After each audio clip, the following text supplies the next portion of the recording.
What's up, everyone? I'm Light of the Valar, and in today's video we'll be talking about the Amazon Prime Tolkien series and where, who, and what it will be about. Recently, Amazon released images of a map including Middle-earth and Numenor with a caption that includes, "Welcome to the Second Age."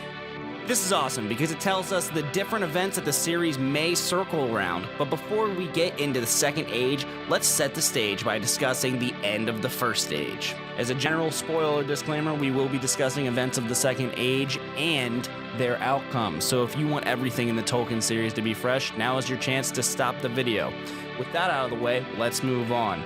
The First Age ended with a bang and a 40-year war known as the War of Wrath. In the end, the big baddie of the Tolkienverse and Sauron's boss, Morgoth, was defeated and banished to the void by the high gods known as the Valar. You have no power here, servant of Morgoth.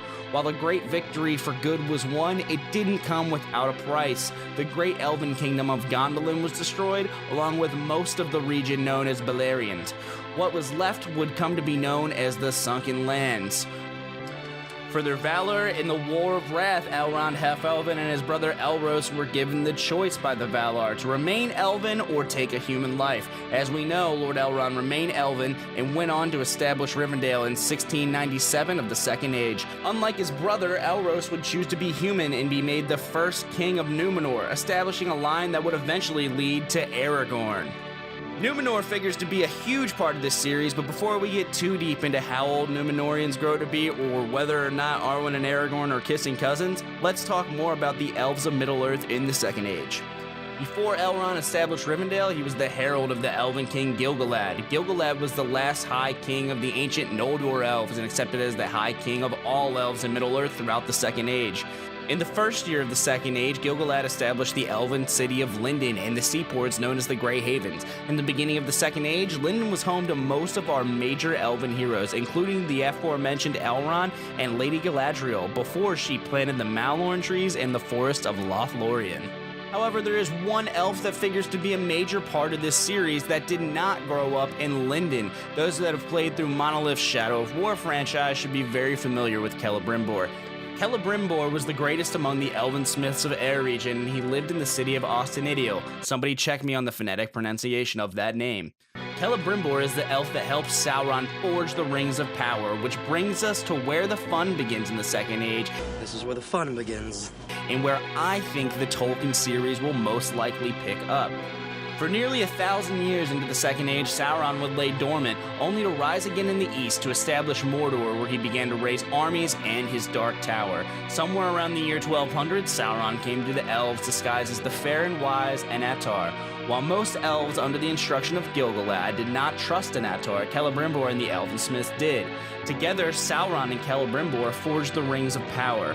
When the first 16 rings were completed, Sauron left the elven smiths and went back to Mordor to create the One Ring in secret. However, using the knowledge given by Sauron, Celebrimbor created 3 great rings of his own, giving one to Lady Galadriel and the other 2 to Gil-Galad.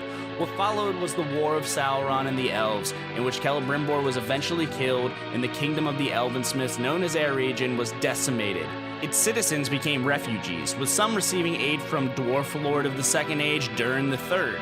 Durin gave the elves safe passage through the mines of Moria and to the Forest of Lorien. Sauron was ready to move against the rest of the elves of Middle-earth, but was thwarted and defeated when reinforcements from Numenor arrived. Though the war was won, the groundwork had already been laid for horrors to come. 7 rings had been given to the Dwarf Lords, and 9 to mortal men. In the coming centuries, the 9 mortal men would do what mortals do best and die, only to rise again as the Nazgul. This is something I really hope the Tolkien series eventually touches upon. Who are the Nazgul? Which men were they? They weren't Numenorians, were they? I don't know. Hopefully they answer these questions. Sauron would again amass a great host and declare himself King of Men.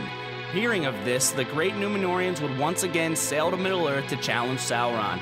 Upon seeing their might, Sauron would assume his fair form and surrender. He was taken as a hostage back to Numenor. While in Numenor, Sauron quickly turned from captive to trusted friend of the king. Eventually, Sauron had corrupted most Numenorians, save for the Elendili, led by Elendil and his sons, Anarion and Isildur. Sauron would convince the corrupted Numenorians to attack the Isle of Valinor, home of the Valar gods. The Numenorian fleets would be crushed before they reached the shores of Valinor, and Numenor itself would sink into the seas. The few Numenorians that survived sailed to settlements such as Umbar, where they continued to serve Sauron and come to be known as the Black Numenorians.